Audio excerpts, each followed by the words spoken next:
লাগতেছে আসলে তো বন্ধের সময় তোই মজাটা হয় কারণ ওদের তো ছুটিটাই এই টাইমেই থাকে যার কারণে এখন আসা আর কি তো খুবই ভালো লাগতেছে খুবই এনজয় করতেছি আমি ফ্যামিলি নিয়ে আসছি আমার ছেলে মেয়ে হাজব্যান্ড আমরা ফ্যামিলি আসছি আমরা যে হোটেলে উঠেছি ওটা খুবই ভালো ওখানে রেস্টুরেন্টও আছে নিচে খুবই ভালো লাগতেছে আলহামদুলিল্লাহ কক্সবাজার আসছি খুবই ভালো লাগতেছে ঈদের ছুটিতে আসছি ছুটি কাটানোর জন্য আসছি আনন্দ করার জন্য আসছি উপভোগ করতেছি আলহামদুলিল্লাহ খুব ভালো লাগতেছে অবস্থা অনেক ভিড় মানে সিজন বাজার তো অনেক ভিড় মানে মানুষ আর মানুষ চারোদিকে যেখানে যে শুধু মানুষ আর মানুষ তবে ভালোই লাগতেছে জমজমট হলে খুবই একটু বেশি ভালো লাগে আমাদের স্কুল বন্ধ দিয়েছে তাই আমরা এখানে আসলাম একটু চিল করতে তো আইসা অনেক মজাই করলাম ফ্যামিলিকে নিয়ে আসছি ভাই ছোটো ভাই বড় বোন মামা সবার সাথে আসছে অনেক মজা হচ্ছে তো এখানে তো সবসময় আসা হয় না স্কুল খোলা থাকে অনেক কিছুই থাকে তো অনেক হয়েছে তারপরে স্কুল বন্ধ দেয় যখন আমরা পরিবার নিয়ে আসি বাজের সময় আসা প্রায় আসা হয় স্কুল ছুটি থাকে হ্যাঁ অনেক ভালো কিন্তু অনেক ঢেউর কারণে অনেক কী হইতেছে মানুষের সমস্যা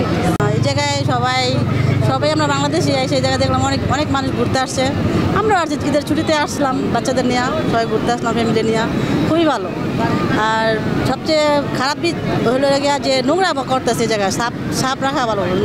বোতলগুলো যত নোংরা কিনে করতেছে এগুলো ফালানো এগুলো উচিত না এগুলো একটু পরিষ্কার রাখলে খুবই ভালো হয় কিন্তু এমনি অনেক ভালো লাগে সবাই ঘুরতে আসলাম ঈদের ছুটিতে সবসময় তারা আসি না ঈদের ছুটি পেলে আমরা আসি ঘুরতে আমি আসলাম এই প্রথমবার খুবই ভালো এগুলো আসছি ওটা খুবই ভালো খাওয়া দাওয়ার কোনো কষ্ট নাই আর আমরা যারা মন যেতেছে সেটাই অর্ডার করে খাইতেছি খুবই ভালো হবে আমাদের কাছে অনেকই ভালো লাগছে আর এরকম সমুদ্র সৈকতে এসে আসলে মানুষের মন অনেকই হালকা হয়ে যায় অনেকই ভালো লাগে কি আর বলবো অসম্ভব সুন্দর লাগতেছে তাদেরকে অনেকই আনন্দ লাগতেছে তো আমরা ঈদের ছুটি পেয়েছি একদিন তো আমরা চাইছি যে ঘুরি ফ্যামিলি নিয়ে আমরা ফ্যামিলি নিয়ে ট্যুর দিলাম একটা যেহেতু প্রতি বছরই আসা হয় এবছর আর কি আসছি যেহেতু আবার আসার পরে দেখলাম যে এই ঈদের সিজনে যে হোটেল পাচ্ছি না হোটেলের রুম যে ওনাদের যেরকম সিন্ডিকেট তৈরি হয়ে গিয়েছে যেমন ওনারা রুম দিতেই যাচ্ছে না কালকে রাত্রে আসছি রুম পাচ্ছি না যেমন 2000 টাকার রুম হয়ে গেছে 5000 টাকা 5000 টাকার রুম হয়ে গেছে 12000 টাকা